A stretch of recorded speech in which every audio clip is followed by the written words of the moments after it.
Nosso tema, então, são as 7 dispensações na Bíblia. Você tem aí uma imagem com 7 rolos. Lá em cima, a dispensação da inocência, da consciência, do governo humano, da promessa, da lei, da graça e do reino. Só que antes de nós entrarmos propriamente no assunto, nós vamos fazer um pequeno panorama da Bíblia como um todo. Por quê? Porque as dispensações, essa maneira de enxergar a palavra de Deus ou a história bíblica, ela alcança a Bíblia de Gênesis a Apocalipse. Então eu quero dar alguma introdução sobre a Bíblia como um todo. A Bíblia, a importância de um conhecimento panorâmico. Nós podemos comparar os livros da Bíblia a árvores, os capítulos a galhos e as folhas aos versículos. Então, muitas vezes, nós temos um conhecimento da palavra de Deus muito fragmentado. Às vezes você conhece bem um livro, mas não conhece os outros, ou conhece um capítulo de cor, mas outros não.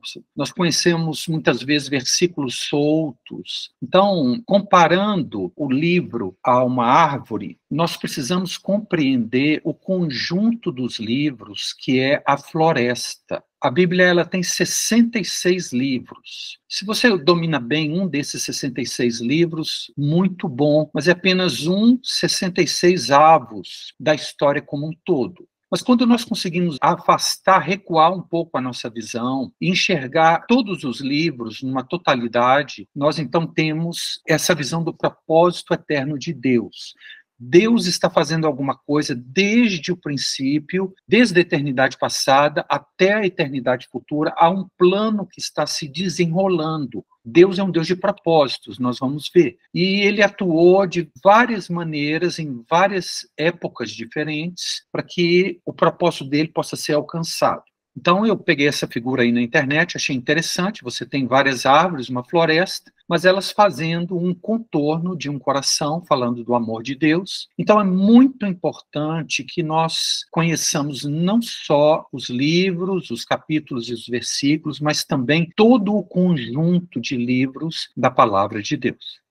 A Bíblia não é um conjunto de histórias desconectadas. Não, ela é uma única história, no qual o centro é a pessoa de Cristo. Então, todo o Antigo Testamento, todas as coisas que aconteceram, foi no sentido de preparar a vinda do Messias. E todas as coisas depois dos evangelhos são no sentido de completar a obra da redenção que Cristo efetuou ali na cruz do Calvário, que ainda nós não vemos ela completa, ainda não houve a ressurreição, ainda não houve o julgamento dos maus.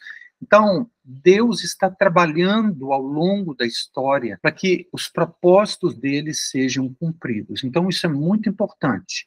A Bíblia não é um conjunto de livros desconectados ou um conjunto de histórias desconectadas. Não, elas compõem uma grande história, uma grande e única história. A Bíblia, então, ela é o livro mais traduzido, mais publicado, mais lido, mais vendido em toda a história da humanidade. É o livro mais importante na civilização ocidental. A palavra Bíblia vem do grego biblos, que significa livros.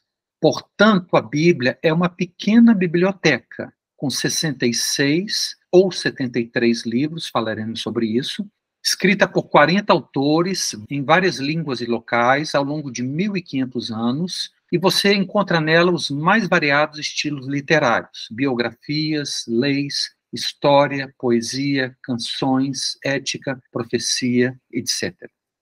E apesar de tão variada autoria, origem e conteúdo, ela apresenta uma extraordinária coerência e unidade temática. Como dissemos, uma única história está sendo contada de Gênesis a Apocalipse. Vamos falar rapidamente sobre diferenças de conteúdo. A Bíblia protestante, ela tem essa divisão, Antigo Testamento e Novo Testamento. No Antigo Testamento, nós temos 4 blocos principais: os livros da lei, os livros históricos, os livros poéticos e os livros proféticos. E o Novo Testamento também é dividido em 4 blocos: os evangelhos, o livro histórico, que é o livro de Atos, as epístolas e o Apocalipse. Então, a Bíblia protestante, ela tem, no todo, 66 livros, mas a Bíblia católica, ela tem 73 livros. 7 livros a mais no Antigo Testamento. O Novo Testamento é exatamente igual.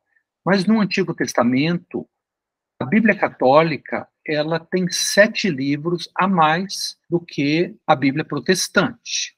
São os livros de Tobias, Judite, 1ª e 2ª Macabeus, Sabedoria de Salomão, Eclesiástico e Baruque. Alguns ramos do cristianismo adotam esses livros como sendo divinamente inspirados, como a Igreja Católica Apostólica Romana e a Igreja Ortodoxa Grega, e chamam esses livros de deuterocanônicos, ou seja, de um segundo cânon, um segundo grupo de livros sagrados. E esses livros foram inseridos no Antigo Testamento na época entre o final do Antigo Testamento e o início do Novo Testamento. Não vamos entrar em detalhes, mas é importante que você saiba que as escrituras sagradas dos judeus, elas nunca incluíram esses 7 livros. Okay? Agora, há outros ramos do cristianismo que não adotam e não consideram esses livros divinamente inspirados, que é a Igreja Protestante e a Igreja Messiânica, e chamam esses livros de livros apócrifos.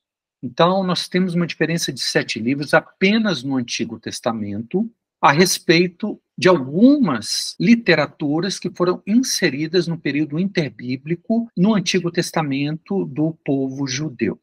Ok? Então, é importante compreendermos isso, porque como nós estamos vendo a história como um todo, eu achei significativo trazer essa diferença de conteúdo das Bíblias católicas para as Bíblias protestantes. Como todo esse conjunto de livros, 66 ou 73 livros, pode ser dividido? A divisão clássica é o Antigo e o Novo Testamento. Então, a Bíblia está dividida em 2 partes principais chamadas de testamentos. A palavra testamento pode ser melhor traduzida como aliança, ou seja, um pacto ou contrato solene entre 2 partes, nas quais há privilégios e obrigações de ambos os lados. Então, nós temos o Antigo e o Novo Testamento. O Antigo Testamento é a aliança que Deus fez com um homem e a sua descendência, Abraão e os seus descendentes, que se tornaram o povo de Israel, ou o povo judeu. O Novo Testamento é diferente. Ele é a aliança que Deus fez com todas as pessoas que creem em Jesus Cristo como Filho de Deus. Então, o contexto do Antigo Testamento, praticamente todo, está voltado para um povo, o povo judeu. Mas o contexto do Novo Testamento, a nova aliança que Deus fez com a humanidade, está dirigida apenas àqueles que aceitaram a Jesus Cristo como sendo Filho de Deus e o reconheceram como seu Senhor e Salvador. Então, essa é a diferença básica entre o Antigo e o Novo Testamento. O Antigo Testamento, uma aliança que Deus fez com o homem, como consequência, com o povo. E o Novo Testamento é a aliança que Deus fez com um grupo diferente de pessoas, tanto judeus quanto gentios, que se tornaram a igreja do Novo Testamento e a igreja de Jesus, ok? Então vamos ver algumas outras diferenças entre essas 2 divisões principais.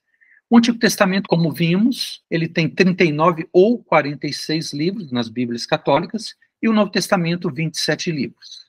Colocando em termos de tamanho, o Antigo Testamento é como se fosse 3/4 da Bíblia e o Novo Testamento apenas 1/4 da Bíblia.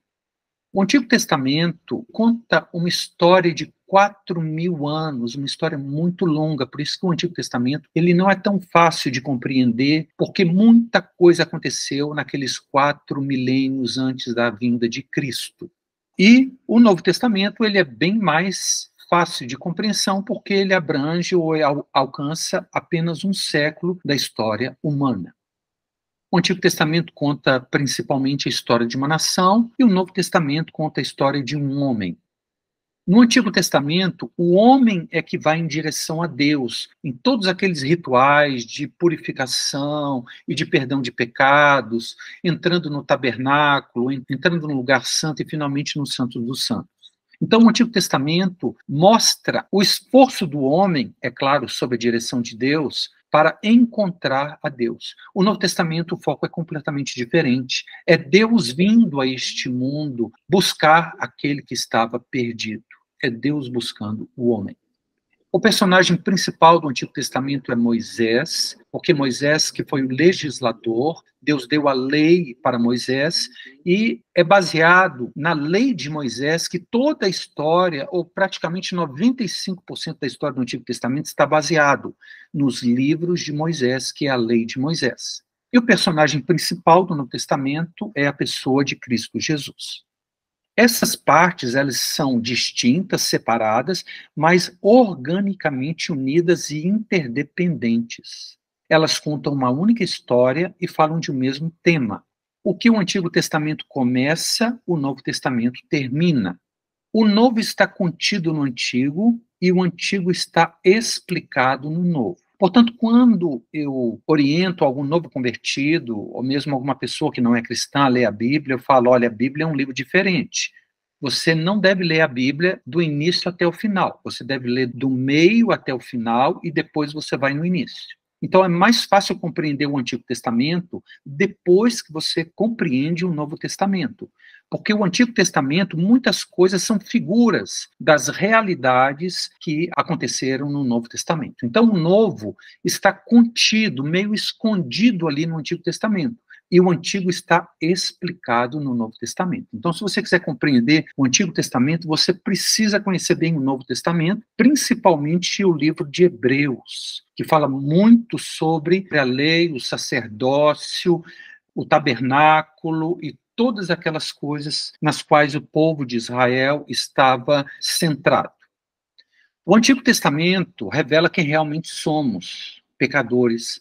O Novo Testamento mostra o que podemos nos tornar santos. O Antigo Testamento começa com Deus. O primeiro versículo de Gênesis diz: no princípio, Deus criou os céus e a terra. E o Novo Testamento começa com Cristo. Mateus 1:1, genealogia de Jesus Cristo. Então, nós temos, logo no princípio desses dois testamentos, o personagem principal. O Antigo Testamento é o Deus Criador e no Novo Testamento é o seu Filho, Jesus Cristo.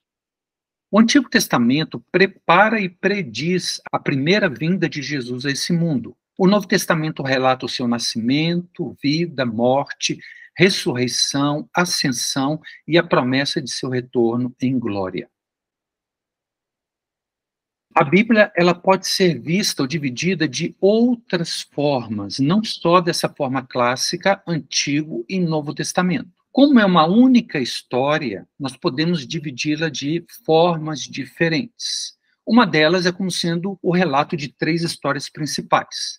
Os 11 primeiros capítulos da Bíblia, Gênesis 1 a 11, nos contam a história de toda a raça humana, dando destaque a alguns personagens. Então, de Adão a Abraão, nós temos a história de toda a raça humana. De Abraão a Cristo, Gênesis capítulo 12 até o final do Antigo Testamento, Malaquias capítulo 4. Nos conta uma outra história, não a história da raça humana como um todo, mas a história do povo escolhido, o povo de Israel. E o Novo Testamento, Mateus 1 a Apocalipse 22, nos fala de outra história, que é a história da igreja. Então, nós temos 3 histórias principais: da raça humana como um todo, do povo escolhido e da igreja de Jesus Cristo.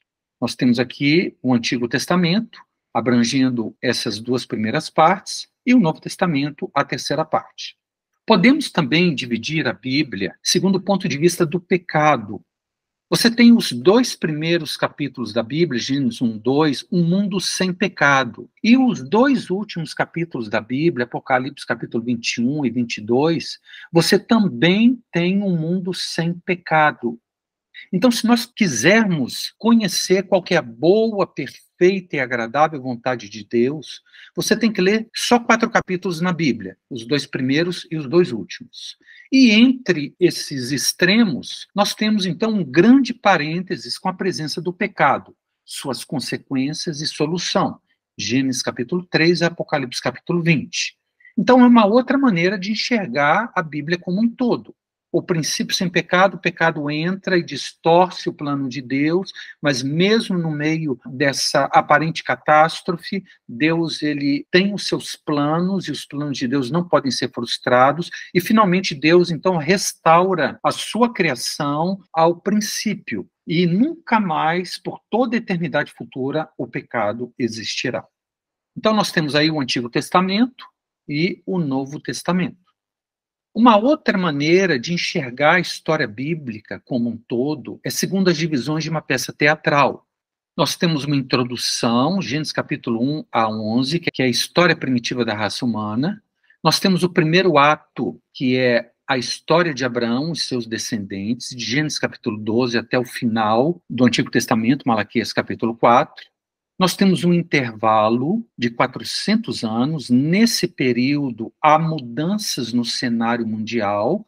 Depois nós temos o segundo ato, que é a vinda de Jesus Cristo e a história da igreja, Mateus capítulo 1 até a Epístola de Judas. E nós temos o epílogo, a conclusão no livro do Apocalipse, a consumação de todas as coisas. Portanto, se você vai numa peça teatral, você tem essas 5 partes: uma introdução, o primeiro ato, depois as cortinas abaixam, e por trás das cortinas todo o palco, ou todo o ambiente é modificado para o segundo ato. Foi isso que aconteceu nesse período de 400 anos. Deus não falou, mas ele estava trabalhando por trás das cortinas, preparando todo mundo para a vinda do Filho dele ao mundo. E nós temos, então, após o intervalo, numa peça teatral, o segundo ato e o epílogo. Então, a história bíblica de Gênesis e Apocalipse, ela pode ser vista como uma peça teatral. A introdução, os 11 primeiros capítulos, o primeiro ato é todo o Antigo Testamento, exceto esses 11 primeiros, o intervalo, o segundo ato, que é a história de Jesus Cristo e da igreja, e uma conclusão, que é o livro do Apocalipse. Então, nós temos aqui o Antigo Testamento, na introdução e primeiro ato, o Novo Testamento no segundo ato e no epílogo, e um intervalo no qual há mudanças no cenário mundial. 400 anos entre o final do Antigo Testamento e o início do Novo Testamento. Se você se lembra dos livros de Esdras, Neemias e Esther, quando o Antigo Testamento acaba, era o Império Persa que estava como potência mundial dominadora. E quando nós começamos a ler o Novo Testamento, nós vemos um outro império, que é o Império Romano. E entre esses dois impérios, nós temos um outro império, que é o Império Grego, que aconteceu nesse intervalo de 400 anos. Então, quando lemos a história bíblica, nós não podemos esquecer desse intervalo. Como eu disse, Deus não falou nada nesses 400 anos, mas coisas aconteceram no cenário mundial que prepararam o palco, ou prepararam o mundo para a chegada do Filho de Deus aqui nesta terra. Então, nós precisamos conhecer um pouco de história da humanidade também, para que possamos compreender as circunstâncias nas quais Jesus e seus discípulos viveram. Nós lemos o Novo Testamento, é uma realidade muito diferente, muito distante da nossa. Havia escravidão, havia um imperador. Então, para que você possa compreender de maneira mais profunda o Novo Testamento, é necessário saber o que aconteceu entre o final do Antigo Testamento e o início do Novo. Aí sim você vai estar contextualizado, você vai compreender a história do Novo Testamento de maneira muito mais clara e profunda. E a última maneira de nós dividirmos essa história bíblica de Gênesis e Apocalipse é através das épocas do governo de Deus, chamada dispensações. Então, à esquerda aí nós temos a eternidade passada e à direita a eternidade futura. E entre a eternidade passada e a eternidade futura, a história bíblica de Gênesis e Apocalipse pode ser dividida em 7 partes. A primeira parte, chamada dispensação da inocência, a segunda, dispensação da liberdade ou consciência, a terceira, a dispensação do governo humano, a quarta, a dispensação da promessa ou dispensação patriarcal, a quinta divisão, a dispensação da lei, a sexta divisão, a dispensação da graça, na qual nós vivemos atualmente, e a sétima divisão, a dispensação da justiça. E é exatamente sobre isso é que o nosso curso vai explicar. Então, é exatamente essa visão da história bíblica, dividida em 7 etapas, que é o tema do nosso curso, que são as 7 dispensações na Bíblia. Então, nós temos ali o personagem principal da primeira, Adão e Eva, depois os seus descendentes, Noé, Abraão, Moisés, a primeira vinda de Cristo e a segunda vinda de Cristo. Então, o nosso tema é estudar a história bíblica de uma maneira panorâmica, ampla, abrangindo tudo que está nas Escrituras, sob esse ponto de vista dispensacional. Daqui a pouco essas coisas vão ficar claras para você, mas eu só queria situar o conteúdo, então, do nosso estudo, que é uma maneira diferente de enxergar toda a história que se desenrola desde Gênesis até Apocalipse, sob esse ponto de vista, que é um ponto de vista muito interessante, e que, através dessa visão, nós temos uma compreensão muito mais profunda de várias coisas, que para nós, muitas vezes, não é clara. Por que Deus mandava matar no Antigo Testamento, e no Novo Testamento manda amar os inimigos? Por que acontecia certas coisas naquela época e Deus suportava, só que hoje elas não são mais permitidas? Então, quando nós compreendemos essas etapas do governo de Deus, então a Bíblia fica muito mais fácil de ser compreendida. E muitas dúvidas são retiradas da nossa mente e do nosso coração. Então, nós vamos entrar nesse tema das 7 dispensações. Há duas visões distintas para compreender a história bíblica como um todo. Durante os últimos séculos, os estudiosos da Bíblia desenvolveram 2 tipos diferentes de abordagem para compreender a história bíblica como um todo. A primeira maneira, ou a primeira visão, é chamada de teologia da aliança, ou teologia da substituição. Explicaremos o que é isso. E a segunda visão é a teologia das dispensações ou dispensacionalismo. Então, os teólogos, eles têm 2 abordagens diferentes para compreender a história bíblica como um todo. Vamos falar, então, dessas 2 visões. A teologia da aliança, ou teologia da substituição. Essa visão basicamente compreende a Igreja do Novo Testamento como a destinatária de todas as promessas feitas a Israel no Antigo Testamento. Desde que o povo judeu rejeitou seu Messias, os teólogos dessa abordagem creem que a nação de Israel foi colocada de lado permanentemente e Deus irá cumprir os seus propósitos na história somente através da igreja. Por isso que um dos nomes dessa teologia é a teologia da substituição. Eles veem a igreja substituindo completamente o povo judeu do Antigo Testamento. Essa teologia normalmente emprega um método de interpretação alegórica, de tal forma que todas as vezes que Israel é citado, Deus estava se referindo à igreja, e como consequência, todas as promessas para o Israel do Antigo Testamento foram transferidas para a igreja do Novo Testamento. Essa forma de enxergar a história bíblica não é correta, pois Israel e a igreja são 2 grupos diferentes de pessoas. Israel é composto só dos descendentes de Abraão, e a igreja é composta por alguns descendentes de Abraão e por descendentes também de todos os outros povos dos gentios. Apesar de Israel como nação ter falhado em cumprir o propósito de Deus, Deus não a rejeitou por completo. Como Deus fez promessas a Israel, essas promessas são fiéis e ainda irão se cumprir, pois está escrito em Números que Deus não é homem para que minta, nem filho do homem para que se arrependa. Porventura, tendo ele prometido, não o fará? Ou tendo falado, não o cumprirá? Desde que esses 2 grupos, Israel e a igreja, são diferentes, o que Deus prometeu para o povo judeu como um todo, nós não podemos pegar isso e aplicar automaticamente para a igreja. Sim, Israel do Antigo Testamento foi substituído pela Igreja do Novo Testamento no que diz respeito ao cumprimento dos planos mais altos de Deus. Mas Deus não abandonou Israel e não se esquecerá das suas promessas feitas a Abraão, Isaque, Jacó e Davi. Portanto, no final dos tempos, você lê o Novo Testamento, em especial o livro do Apocalipse, Deus tem um plano para a igreja, mas Deus tem um plano diferente para a nação de Israel. Porque no momento em que a igreja for arrebatada e retirada deste mundo, Deus então vai se voltar novamente para o seu povo, para o povo judeu, e vai tratar com eles, de tal maneira que o anticristo vai se levantar e no final o anticristo vai querer destruir o povo judeu e o Senhor Jesus volta e destrói o iníquo com o sopro da sua boca.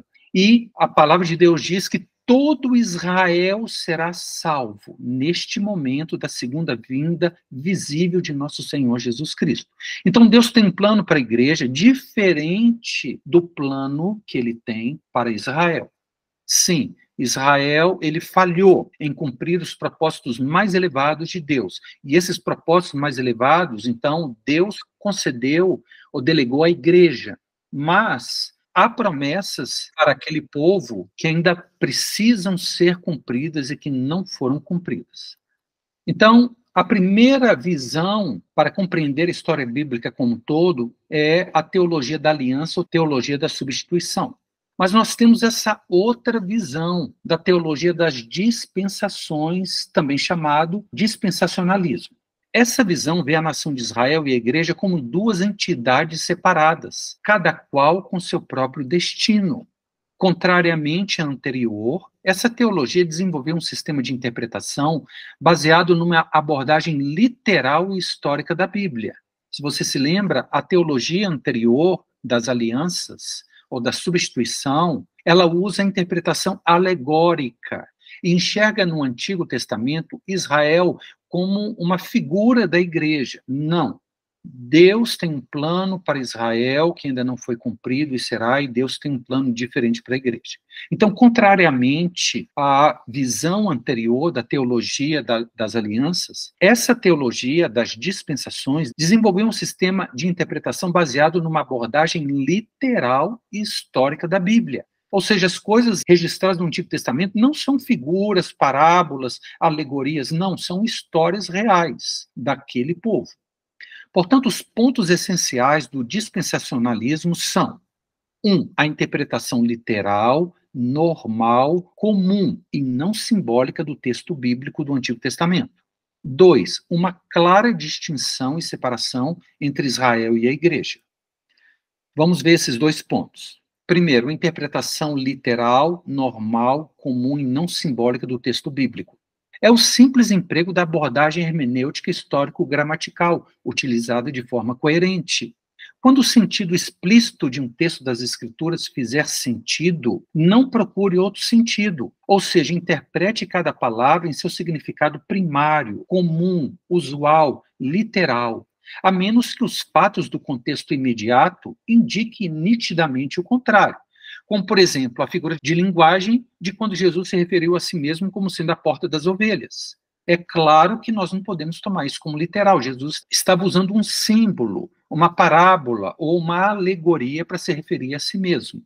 Então, essas ocasiões na palavra de Deus em que não faz sentido ter uma interpretação literal, elas são muito claras. E um exemplo disso é o do Apocalipse, que está cheio de figuras e imagens, ok?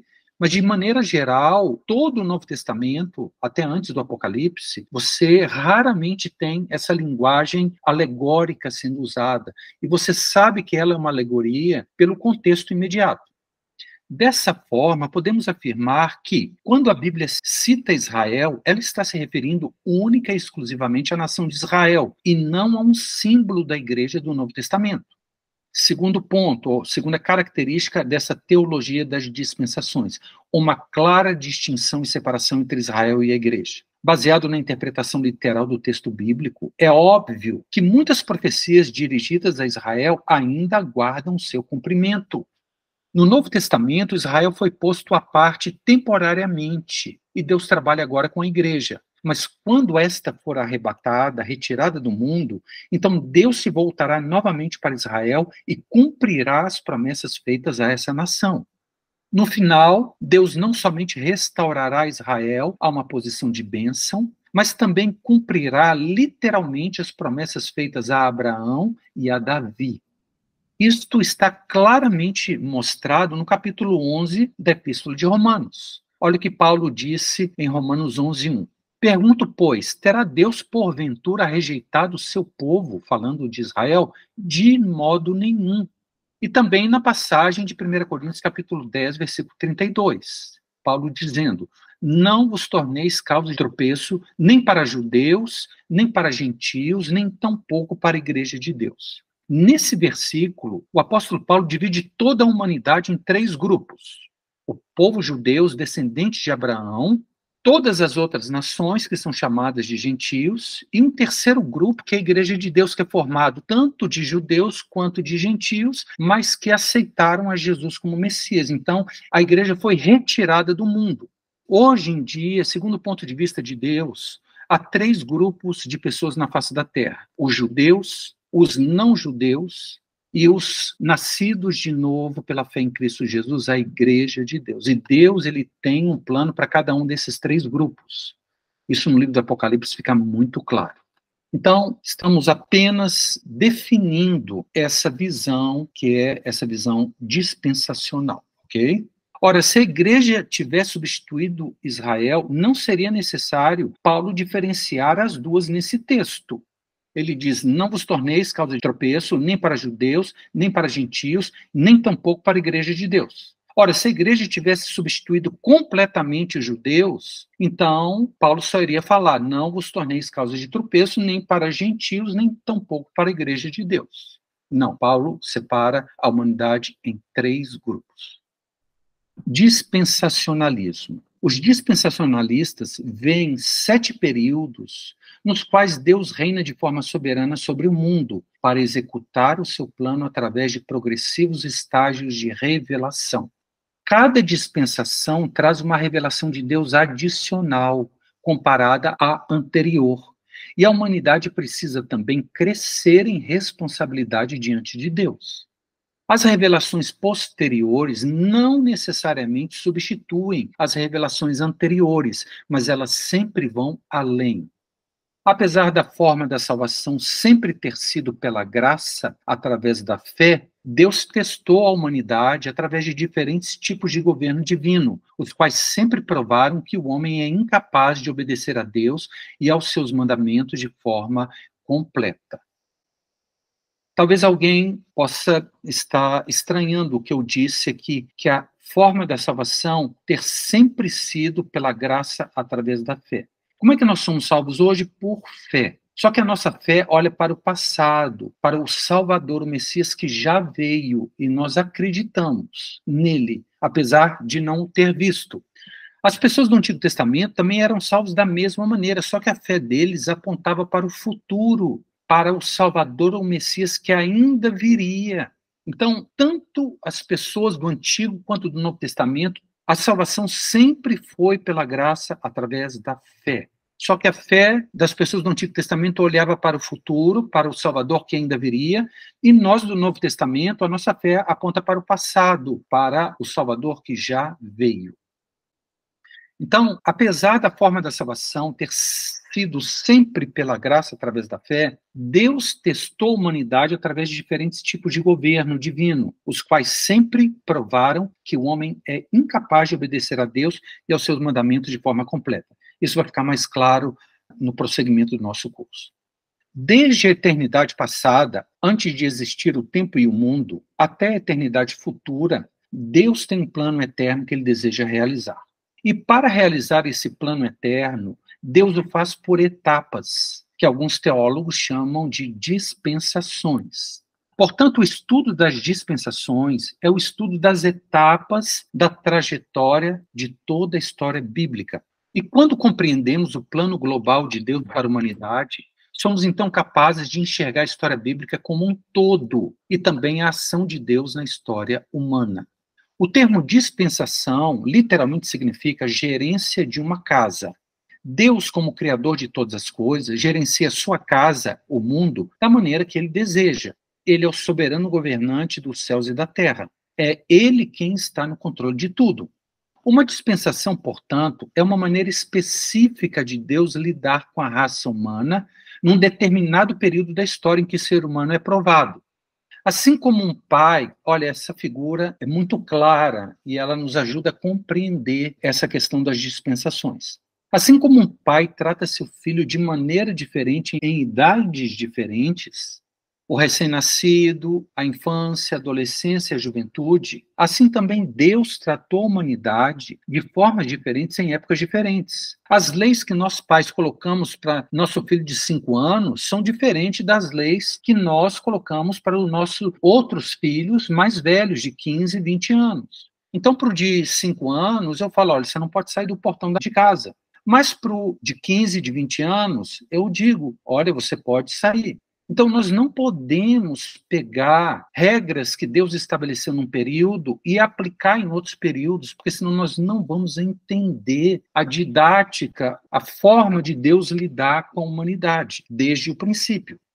As regras estabelecidas por um pai para seu filho mudam com o passar do tempo, de acordo com o crescimento e a maturidade do filho. Da mesma forma, as leis que Deus estabeleceu para a humanidade se modificaram ao longo do tempo, devido ao desenvolvimento intelectual, social e cultural do homem, e também devido ao plano de Deus estar se desenrolando. Algumas coisas já aconteceram, não precisam acontecer novamente, e outras ainda precisam acontecer. Portanto, quando entendemos o propósito de Deus para cada uma dessas etapas da história, poderemos ter uma compreensão correta do que Deus esperava do ser humano em cada uma dessas etapas do passado e o que ele agora espera de nós, cristãos do Novo Testamento. Se nós não entendermos essas etapas da história bíblica e que Deus tratou a humanidade de maneiras diferentes, com leis diferentes, em épocas diferentes, nós nunca poderemos compreender corretamente as Escrituras como um todo. Por exemplo, como eu já disse, porque o mesmo Deus que nos manda amar os nossos inimigos mandava matar os inimigos de Israel no Antigo Testamento?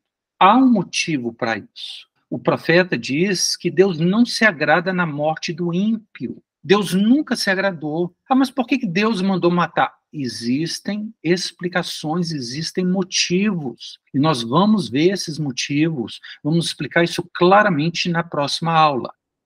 Outro exemplo, por que o povo de Deus no Antigo Testamento precisava guardar o sábado e nós, povo de Deus do Novo Testamento, não precisamos guardar o sábado? Isso gera muita dúvida na cabeça dos cristãos. Eu, quando converti, eu falava assim, gente, mas está lá nos 10 mandamentos, guardar o sábado. Por que os protestantes não guardam o sábado? Há um motivo para isso. Porque Deus tratou a humanidade lá no Antigo Testamento de maneira diferente que ele está tratando a humanidade agora desde a chegada de Cristo. E essas coisas, então, vão ficar bem claras no desenrolar do nosso estudo.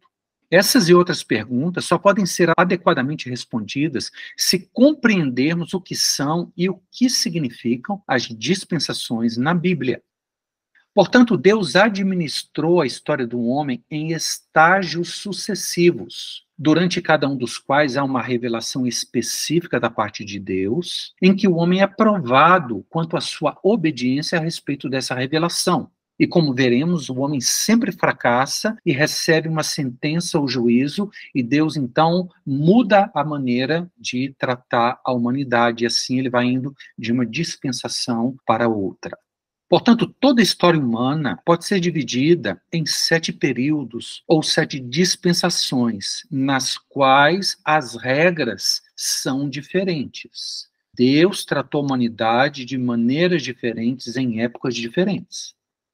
Então, nós temos aí dispensação e período. A primeira dispensação da inocência, nós vamos entrar em mais detalhes em cada uma dessas dispensações, ok? Eu só estou dando o panorama geral para depois nós entrarmos de maneira mais profunda em cada uma delas. A primeira dispensação é a dispensação da inocência. E o período é da criação à queda. E esse período abrange apenas 2 capítulos da nossa Bíblia, Gênesis capítulo 1 e capítulo 2. Você não pode pegar essas regras e tentar aplicá-las hoje em dia, não faz o menor sentido. Da gente começar a andar sem vestimenta, da gente comer só legumes, só frutas, vegetais, nós vamos ver. Segunda dispensação, da liberdade ou consciência, vai da queda ao dilúvio. Certas regras, elas valeram só nesses 4 capítulos de Gênesis. Gênesis 3, 4, 5 e 6. Depois nós temos uma outra maneira de Deus tratar a humanidade, que é chamada de dispensação do governo humano, que vai do dilúvio até Abraão. E essas regras valem apenas para 5 capítulos do livro de Gênesis, Gênesis 7 a Gênesis 11. Quarta dispensação, da promessa patriarcal, vai de Abraão até Moisés, de Gênesis 12 até Êxodo, capítulo 19. Quinta dispensação da lei, de Moisés a Cristo, de Êxodo 20 a Malaquias 4. Sexta dispensação, dispensação da graça, de Cristo até o milênio, e vai de Mateus capítulo 1 a Apocalipse capítulo 18. Sétima dispensação da justiça, o milênio, que é descrito apenas em 2 capítulos, Apocalipse 19 e 20. Uma outra maneira mais gráfica de colocar essas 7 divisões é essa imagem que nós temos aí. À esquerda, então, nós temos a eternidade passada, antes de Deus criar o mundo e a terra, antes de Gênesis capítulo 1, versículo 1. Aí nós temos a primeira dispensação da inocência, os personagens principais são Adão e Eva, e essa época vai da criação até a expulsão do Jardim do Éden. Segunda dispensação, da liberdade ou consciência, e os personagens são os descendentes de Adão e Eva, que vão da expulsão do Jardim do Éden até o dilúvio. Terceira dispensação, do dilúvio até a Torre de Babel, do governo humano, personagem principal Noé. Quarta dispensação, da Torre de Babel até a escravidão no Egito, sendo que Abraão é o personagem principal. Quinta dispensação, da lei, personagem principal Moisés, e vai da escravidão do Egito até a cruz de Cristo. Sexta dispensação da graça, nos falando da primeira vinda de Cristo, da cruz de Cristo até o julgamento das nações. E a sétima dispensação da justiça, vai do julgamento das nações até o julgamento final, o grande trono branco, que você vê lá em Apocalipse capítulo 20. Então, graficamente, essas 7 divisões, elas são melhor compreendidas nessa imagem, e é essa imagem que nós vamos estar utilizando daqui para frente, ok? Prosseguindo. Primeira dispensação, inocência. Personagens Adão e Eva, e vai da criação à expulsão do Jardim do Éden. Período da criação à queda, capítulos, Gênesis 1 e 2. Adão e Eva foram criados à imagem e semelhança de Deus em um estado de inocência, desfrutando de ampla e desimpedida comunhão com Deus.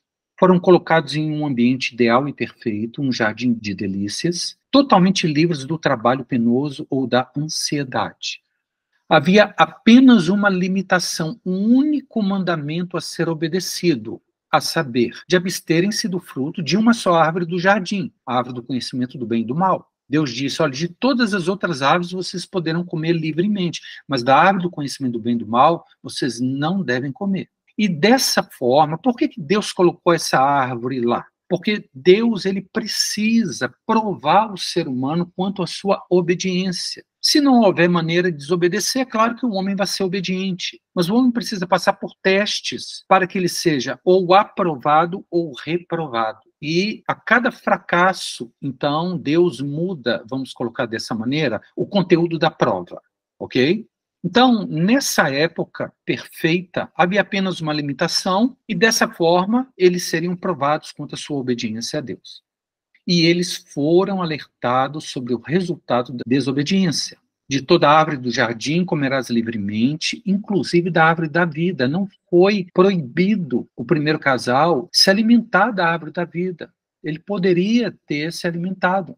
Então Deus disse, de toda árvore do jardim comerás livremente, mas da árvore do conhecimento do bem e do mal não comerás, porque no dia em que dela comeres, certamente morrerás. O homem, então, era um soberano sob a soberania, independente, com vontade própria, mas dependente de Deus. Ele tinha o direito de exercer seu livre-arbítrio, mas para continuar nesse estado de bem-aventurança, precisava fazê-lo debaixo da vontade mais elevada do seu Deus. Porém, por mais simples que tenha sido o teste, ao comer do fruto da árvore proibida, o homem falhou miseravelmente, desobedecendo a Deus. Imagina, gente, havia apenas um único mandamento a ser obedecido, e o homem falhou. Pela afirmação de sua própria vontade, ele destronou a Deus. Ele disse, em outras palavras, eu não quero estar debaixo do controle de Deus. Eu quero ser o soberano, eu quero fazer o que eu quiser. Como resultado da desobediência, eles perderam a sua inocência, eles viram que estavam nus, perderam sua comunhão com Deus e foram lançados para fora do paraíso da alegria e começaram a experimentar tanto a morte quanto suas consequências, vergonha, dor, sofrimento, tristeza, cansaço, etc. Eles foram reprovados nesse simples teste. E assim, o homem provou que não consegue obedecer a Deus, nem mesmo quando provado nas coisas mais simples e colocado sob as circunstâncias mais favoráveis. Expulsos do jardim do Éden, a vida que era somente prazer, porque a palavra Éden significa prazer, e o jardim do Éden era o jardim do prazer. A vida se tornou penosa e difícil, pois a terra não mais produziria espontaneamente o alimento necessário, e agora era preciso trabalhar de sol a sol para obter o sustento diário. Além disso, afastados da presença de Deus pelo pecado, a vida se tornou vazia e sem sentido, sendo a partir de então, como diz Salomão, apenas vaidade e correr atrás do vento. Resumo dessa primeira etapa da história humana. Homem e mulher foram criados inocentes e colocados em um ambiente perfeito. A eles foi dado um único mandamento e foram alertados sobre o resultado da desobediência.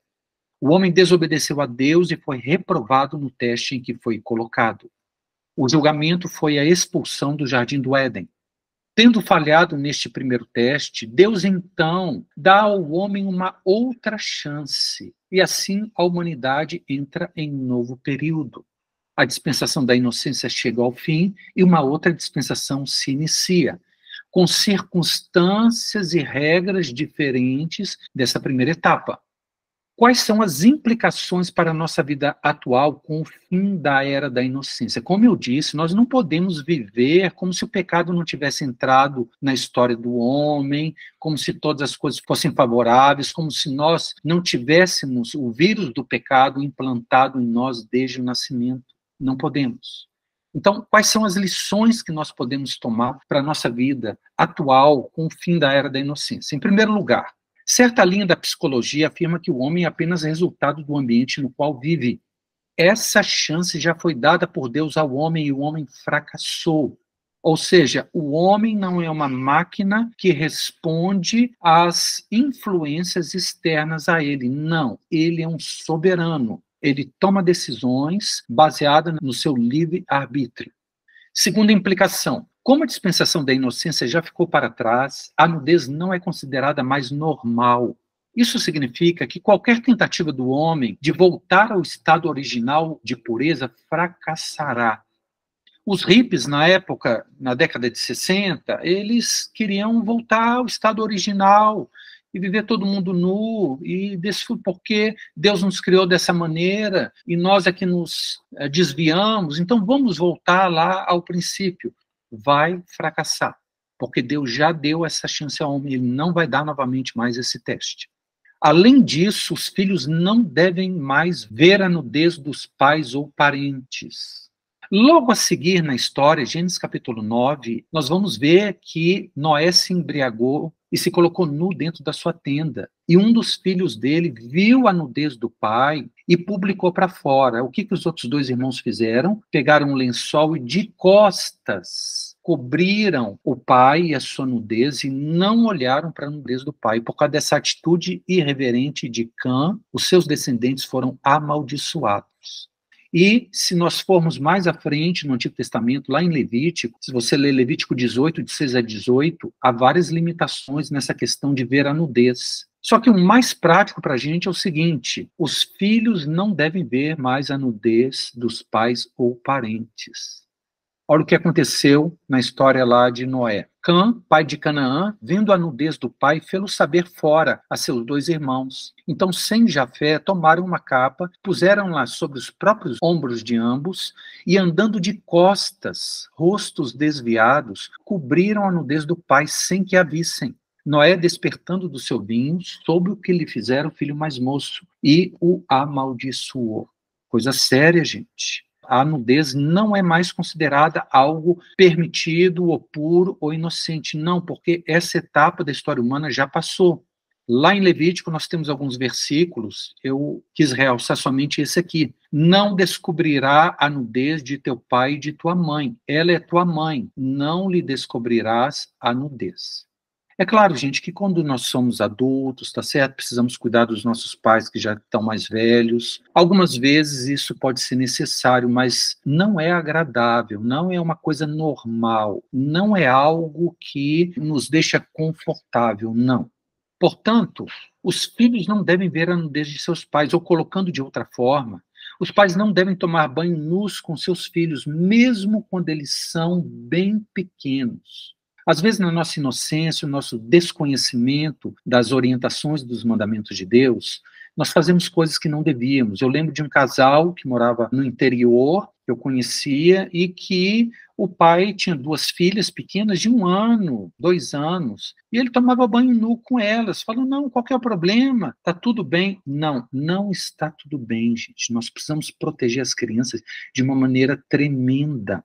Eu lembro quando eu era, creio que eu tinha 5 anos de idade, fui tomar banho com meu primo, e o meu tio entrou. E ele perguntou se eu já tinha visto o meu pai nu. Eu falei que já, eu menti. Então ele entrou nu no banheiro. Gente, eu fiquei chocado, como criança.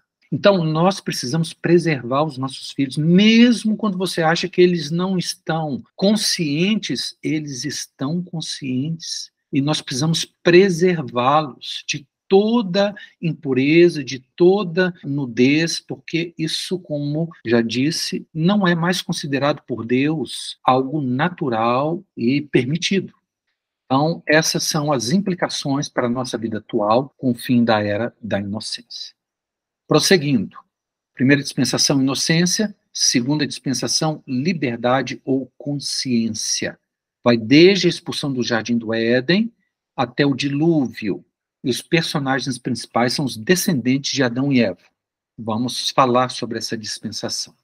Personagens principais, os descendentes de Adão e Eva, período da expulsão do Jardim do Éden até o dilúvio, capítulos Gênesis 3 até Gênesis 6. A primeira dispensação terminou em fracasso, rendendo como resultado a triste prova de que o homem é um ser muito fraco para guardar sua inocência, até mesmo nas circunstâncias mais favoráveis. E, por um ato de desobediência, o homem veio a ter conhecimento do bem e do mal. Eles agora, então, deviam tomar as suas próprias decisões e seguir a direção do seu coração sem depender de Deus. Então, o homem e a mulher, agora eles sabiam o que é o bem e o que é o mal. Por quê? Porque eles comeram da árvore do conhecimento do bem e do mal. Além disso, se você estudar com cuidado esses 4 capítulos, nessa dispensação, Deus não impôs aos homens nenhum mandamento. Na primeira dispensação, havia apenas um único mandamento a ser obedecido. Na segunda dispensação, não havia nenhum mandamento a ser obedecido. Não havia nenhum governo externo de Deus ou de outros homens, e assim o ser humano deveria viver apenas pelo seu senso de certo e errado, o qual a sua consciência o ajudaria a discernir. Muito bem, Deus deve ter pensado, já que o homem conhece o bem e o mal, então agora ele deve viver por esse conhecimento. Vamos ver se isso vai dar certo. Como resultado daquela pequena desobediência de Adão de comer do fruto da árvore proibida, o vírus do pecado contaminou todos os descendentes da raça. E na próxima geração já ocorreu algo terrível: assassinato entre irmãos. Então, o pecado, ainda que ele seja pequeno, ele abre uma porta para outros pecados sem limite, gente. Não sei se vocês sabem, esses serial killers, já tem estudos sobre isso. Antes deles saírem por aí matando pessoas à torta e à direita, eles primeiro começam matando e torturando pequenos animais.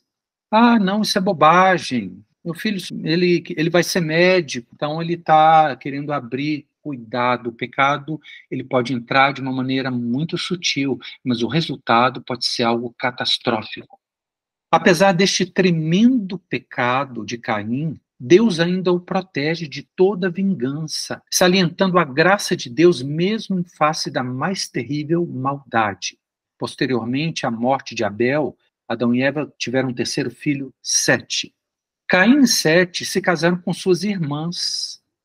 Isso está lá em Gênesis capítulo 5, versículo 4. Muitas pessoas dizem o seguinte: mas com quem Caim se casou e Sete se casou? O problema é que nós não lemos a Bíblia com cuidado. Eu vou ler aqui para vocês, Gênesis capítulo 5, versículo 4. Depois que gerou a Sete, viveu Adão 800 anos e teve filhos e filhas. A Bíblia não cita o nome das filhas, mas não foram só Caim, Abel e Sete. Outros filhos vieram e outras filhas vieram. Caim e Sete se casaram com suas irmãs, pois esses casamentos, no princípio da história humana, eram inevitáveis para a multiplicação da raça. Porém, após o crescimento da humanidade na face da Terra, essa prática se tornou não somente desnecessária, mas também proibida por Deus. Aí nós temos um mandamento lá em Levítico, capítulo 18, versículo 9. Então, como eu disse, algumas regras se aplicaram apenas a certo período e não se aplicam a outros períodos. Ok? Continuando a história, a partir de Gênesis capítulo 3. Os descendentes de Caim se multiplicaram e, alienados da presença de Deus, na 7ª geração após Adão, um homem chamado Lameque se torna polígamo, tomando para si 2 mulheres, Gênesis 4, 23, e quebra outro princípio estabelecido por Deus, que está lá em Gênesis capítulo 2, versículo 24. Os 2 serão uma só carne. Mas Lameque quebra esse princípio. Além disso, Lameque manifesta outra triste característica, a da violência, da vingança e do assassinato, assim como Caim. Preste atenção, Gênesis 4, 23 e 24. E disse Lameque às suas esposas, 2 esposas, Ada e Zilá, ouvi-me, vós mulheres de Lameque, escutai o que passo a dizer-vos. Matei um homem porque ele me feriu, e um rapaz porque me pisou. 7 vezes se tomará vingança de Caim, de Lameque, porém 70 vezes 7. A vingança vai ser muito maior no meu caso. Olha a violência, então, não só a poligamia, mas a violência começando a se alastrar na raça humana. Sem nenhuma lei ou restrição, não só a imoralidade na figura da poligamia, mas também a maldade, a vingança e o assassinato se alastraram, pois ambas são mencionadas no discurso de Lameque para suas esposas. Podemos concluir que a partir de Lameque, então, essas práticas, elas se multiplicaram. Além disso, um novo acontecimento assustador começou a ocorrer no mundo pré-diluviano e acelerou consideravelmente o já rápido progresso do mal. O que foi? A união ilegal de anjos caídos, os filhos de Deus, com a raça humana, as filhas dos homens. Olha o que diz Gênesis capítulo 6, versículos de 1 a 4. Como se foram multiplicando os homens na terra, eles nasceram filhas. Vendo os filhos de Deus que as filhas dos homens eram formosas, tomaram para si mulheres, as que entre todas mais lhe agradaram. Ora, naquele tempo havia gigantes, no original nefilins. Qual que é a tradução da palavra nefilim? Os caídos. Ora, naquele tempo havia gigantes na terra, e também depois, quando os filhos de Deus possuíram as filhas dos homens, as quais lhe deram filhos. A questão principal nessa passagem é o que significa filhos de Deus e filhas dos homens. As filhas dos homens é óbvio. Agora, filhos de Deus, alguns interpretam essas 2 expressões como filhos de Deus sendo a descendência de Sete, que era piedoso, e as filhas dos homens sendo a descendência de Caim, que era ímpio. Só que o texto não se refere nem a Sete e nem a Caim. Ele fala de uma maneira geral, como se foram multiplicando os homens na terra. Os filhos de Deus, então, viram que as filhas dos homens eram formosas e tomaram para si mulheres, as que entre todas mais lhe agradaram. Qual foi a consequência dessa união ilegal de anjos caídos com homens? Ora, naquele tempo haviam gigantes na terra. Ora, se casar um crente com um incrédulo hoje em dia, não vai gerar um gigante. Mas se houver união de um anjo caído com um ser humano, coisas estranhas vão ser geradas dessa união proibida. E eu vou provar isso para vocês. No Antigo Testamento, somente 4 vezes a expressão filhos de Deus aparece, e sempre se referindo aos seres angelicais. Jó capítulo 1, versículo 6. Num dia em que os filhos de Deus vieram apresentar-se perante o Senhor, veio também Satanás entre eles. Nós temos aqui uma reunião nas regiões celestes. E os filhos de Deus aqui são anjos, tanto anjos bons quanto anjos caídos. E entre estes, Satanás se apresentou. Também, capítulo 2, versículo 1. Num dia em que os filhos de Deus vieram apresentar-se perante o Senhor, veio também Satanás entre eles. Jó, capítulo 38, versículo 7, se referindo à criação da terra. Quando as estrelas da alva juntas cantavam alegremente e rejubilavam todos os filhos de Deus, O que esse texto está dizendo é que quando os anjos viram a criação espetacular de Deus, eles se rejubilaram. Isso está se referindo a anjos. Eu só coloquei aqui 3 passagens, mas tem uma quarta. E sempre que essa expressão aparece no Antigo Testamento, essa é uma regra básica de hermenêutica. Se você quer saber o significado de uma expressão, você tem que procurar onde ela aparece em outros lugares e deduzir através das outras referências. Portanto, no Antigo Testamento, a expressão filhos de Deus se refere exclusivamente aos anjos. E de acordo, então, com Gênesis, como nós vimos aqui, né? Os filhos de Deus tomaram para si mulheres, as filhas dos homens. Houve uma união ilegal de anjos caídos com seres humanos. E de acordo com a Epístola de Judas, no Novo Testamento, esses seres angelicais optaram por abandonar a sua morada, o mundo espiritual em que viviam, e ultrapassando os limites estabelecidos por Deus, se prostituíram, indo atrás de outro tipo de carne. Olha o que está escrito em Judas capítulo 1, versículos 6 e 7. E há anjos que não guardaram o seu estado original, mas abandonaram a sua própria morada, havendo-se entregado à prostituição, seguindo após outra carne, outro tipo de carne. Esses anjos são postos para exemplo do fogo eterno, sofrendo punição. O contexto está dizendo aqui o seguinte: esses anjos que fizeram essa barbaridade, Deus, desde então, tem eles presos num lugar especial do mundo espiritual chamado Tártaro. Esses anjos eram como os 10 mais do FBI, eram seres mais perigosos, mais ilegais do universo, e Deus então prendeu esses anjos, e eles são postos como exemplo do fogo eterno, sofrendo punição desde a época do dilúvio. E esse é o motivo pelo qual os gigantes surgiram naquela época, pois eles foram gerados pelas uniões ilegais entre anjos caídos e mulheres humanas. Olha o que diz, novamente, Gênesis capítulo 6. Ora, naquele tempo havia gigantes, nefilins, os caídos na terra. E também depois, quando os filhos de Deus possuíram as filhas dos homens, as quais lhe deram filhos. Portanto, nós temos aqui anjos se entregando à prostituição com seres humanos. Uma classe de ser se misturando com outra classe de ser. Só podia gerar coisas abomináveis. E esses são, então, os gigantes do Antigo Testamento. Mesmo na época de Davi, esses gigantes, essas uniões ilegais, outros anjos caíram nesse mesmo pecado, e nós temos lá Golias, que era um gigante, com certeza resultado da união de anjos caídos com mulheres humanas.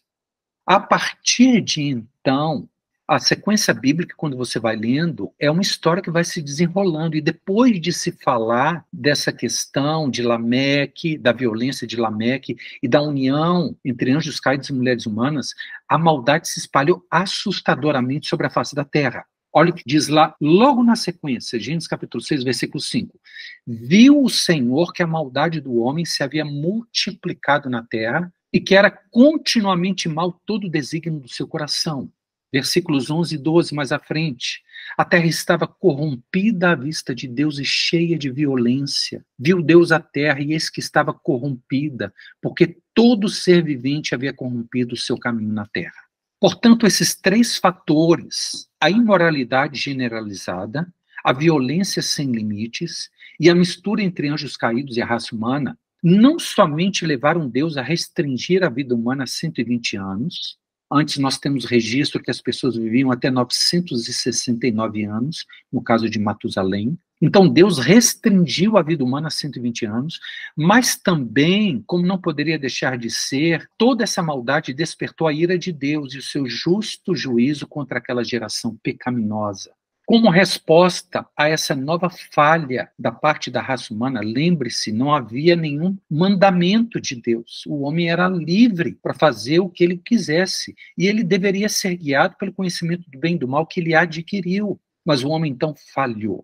Como resposta a essa nova falha da parte da raça humana, temos o julgamento divino através do dilúvio, que matou todas as pessoas na face da terra, exceto a família de Noé, que provavelmente não fora contaminada. Gênesis 6, 6 e 7. Então se arrependeu o Senhor de ter feito o homem na terra, isso lhe pesou o coração. Gente, para isso aqui está escrito, a situação tem que ser muito pior do que a que nós estamos vivendo. Tanto que Jesus disse que os dias do Filho do Homem serão como nos dias de Noé. Então, na época de Noé, Deus se arrependeu de ter feito o homem na terra, isso lhe pesou no coração. Disse o Senhor: farei desaparecer da face da terra o homem que criei, o homem e o animal, os répteis e as aves dos céus, porque me arrependo de os haver feito. Irmãos, deve ter sido terrível. E coisa parecida vai acontecer nos últimos tempos, que aí isso vai disparar os juízos do Apocalipse. Não chegamos lá ainda não, mas estamos perto. Gênesis 6,13. Então disse Deus a Noé: resolvi dar cabo de toda a carne, porque a terra está cheia da violência dos homens. Eis que os farei perecer juntamente com a terra. Portanto, essa dispensação da liberdade ou da consciência termina e temos novamente uma total falha da parte do ser humano ao novo teste que foi colocado diante dele por Deus. Resumo, então, dessa segunda dispensação. Pelo conhecimento do bem e do mal, obtido através do fruto da árvore proibida, os homens agora deveriam ser guiados por esse conhecimento e pela sua própria consciência. Eles se tornaram responsáveis por escolher todo o bem e rejeitar todo o mal. Não havia nenhum mandamento a ser observado da parte de Deus. Os seres humanos tinham total liberdade e eram dirigidos apenas por si mesmos. Como resultado dessas circunstâncias, a humanidade se corrompeu de forma irreversível por meio da imoralidade e violência. O julgamento de Deus, então, foi a destruição de toda aquela geração pelo dilúvio, exceto, é claro, Noé e sua família. E a dispensação da liberdade ou consciência chega ao fim, e uma outra dispensação, então, se inicia.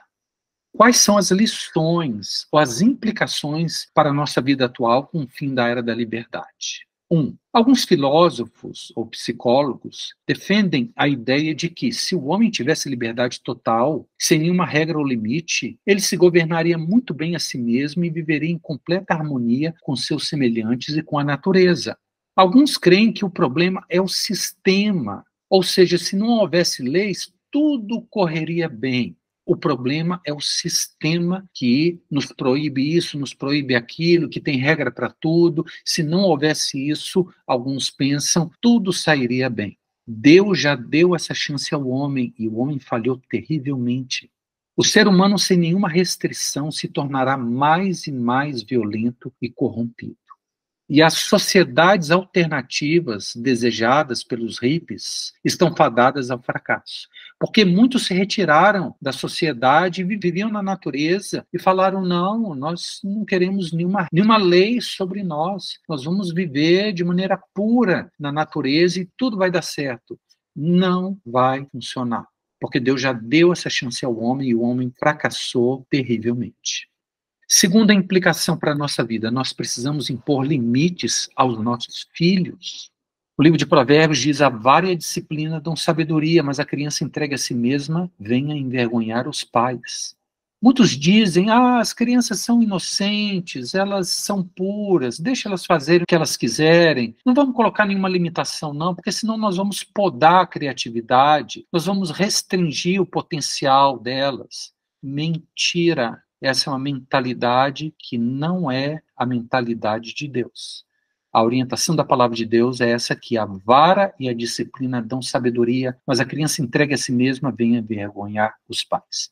Terceira implicação: devemos discernir a época em que vivemos. Jesus disse que assim como foi nos dias de Noé, será também nos dias do Filho do Homem. Irmãos, é isso que nós estamos vendo. A maldade se multiplicando, a violência alcançando níveis que nós nunca julgamos ser possível, a ponto de, poucos dias atrás, um homem entra em uma creche lá em Blumenau com uma machadinha e dilacera e mata e desmembra crianças.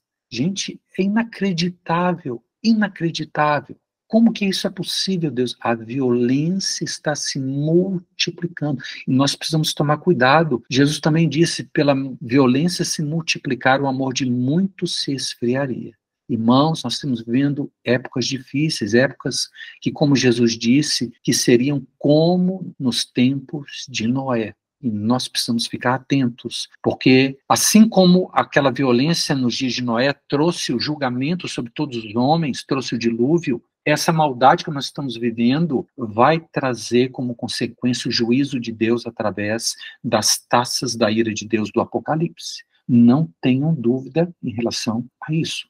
Essa é a segunda dispensação da liberdade ou da consciência.